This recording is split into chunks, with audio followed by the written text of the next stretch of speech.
السلام علیکم ورحمۃ اللہ وبرکاتہ۔ ولیمہ کب تک کر سکتے ہیں اور ولیمے کا مسنون وقت کب تک رہتا ہے؟ تو اس بارے میں دو چار باتیں سمجھنے کی ہیں۔ پہلی بات تو یہ ہے کہ ولیمہ کا کامل سنت طریقہ یہ ہے کہ ولیمہ شب زفاف کے بعد اور ہم بستری کے بعد کیا جائے، یہ سب سے افضل ولیمہ ہے۔ چونکہ بخاری شریف میں بھی حضرت انس رضی اللہ عنہ کی روایت ہے، وہ فرماتے ہیں کہ حضور صلی اللہ علیہ وسلم نے حضرت زینب بنت جحش رضی اللہ عنہ سے نکاح کیا اور شب زفاف کے بعد میں ولیمہ فرمایا۔ اسی وجہ سے حضرت علامہ انور شاہ کشمیری رحمۃ اللہ علیہ نے فرمایا ہے کہ جو ولیمہ شب زفاف سے پہلے کیا جائے اس کو ولیمہ نہیں کہا جاتا۔ تو اس لیے کامل ولیمہ تو یہی ہے کہ شب زفاف کے بعد ہم بستری کے بعد کیا جائے۔ لیکن کتابوں میں یہ بھی لکھا ہے اور روایت سے کچھ روایت سے یہ بھی پتہ لگتا ہے کہ اگر شب زفاف ہو گئی ہے، رات گزر گئی ہے، میاں بیوی تنہائی میں ہو گئے ہیں اور صحبت نہیں ہوئی ہے، ہم بستری نہیں ہوئی ہے، تو اس کے بعد بھی ولیمہ کرنا یہ سنت ہے، جائز ہے، مستحب ہے۔ وہ اس لیے ہے کہ خلوت صحیحہ جو ہوتی ہے، تنہائی جو ہوتی ہے، وہ شریعت میں ہم بستری کے قائم مقام مانی جاتی ہے۔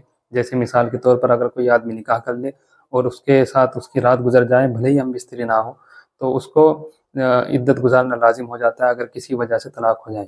تو طلاق ہونا اگر خلوت صحیحہ کے بعد ہو تو وہ طلاق معتبر ہوتی ہے اور اس کے بعد عدت گزاری جاتی ہے۔ لیکن جو طلاق رخصتی سے پہلے ہو جائے، تنہائی سے پہلے ہو جائے، تو اس طلاق کے بعد میں عدت نہیں ہوتی ہے۔ تو اس سے پتہ چلتا ہے کہ تنہائی ہونا، رات کا گزرنا، یہ ہم بستری کے اور صحبت کے قائم مقام ہیں۔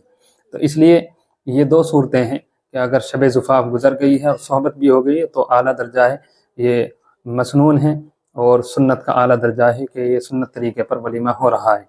اور اگر شب زفاف گزر گئی ہے اور کسی وجہ سے ہم بستری نہیں ہوئی ہے، بعض دفعہ آزار ہو جاتے ہیں عورت کی طرف سے یا مرد کی طرف سے، کوئی بیماری ہو جاتی ہے، تو اگر رات گزر گئی ہے تو اس کے بعد بھی ولیمہ کرنا سنت ہے۔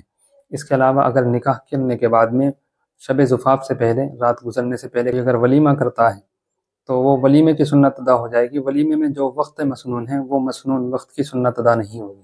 تو دو چیزیں ہیں، ایک تو ولیمہ کرنا یہ سنت ہے، دوسری چیز ولیمے کے وقت کو ملحوظ رکھنا یہ سنت ہے۔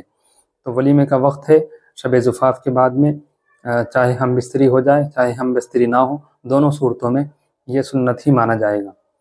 دوسرا مسئلہ یہ ہے کہ ولیمہ کتنے دنوں تک کر سکتا ہے؟ تو حدیث شریف سے پتہ چلتا ہے کہ ولیمہ پہلے دن کرنا سب سے زیادہ افضل ہے، اور دوسرا یہ ہے کہ اگر پہلے دن نہ کر سکیں تو دوسرے دن افضل ہے، اور تیسرے دن کے بارے میں حدیث شریف میں آیا ہے کہ تیسرے دن ولیمہ کھلانا یہ جائز نہیں ہے، بلکہ دکھلاوا ہے، فضول خرچی ہے۔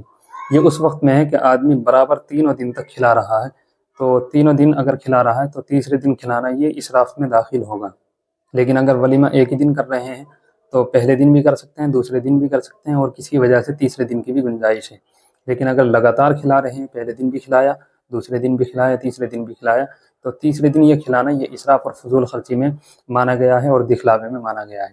تو اس لیے ولیمے کی جو سنت ہے کرنے کی وہ یہ ہے کہ 3 دنوں تک کرنے کی گنجائش ہے، پہلے دن کر لے، دوسرے دن کر لے، یا پھر تیسرے دن کر لے۔ اس کے بعد میں جو کر رہا ہے وہ محض مہمان نوازی ہے، وہ ضیافت ہے، ولیمہ نہیں ہے۔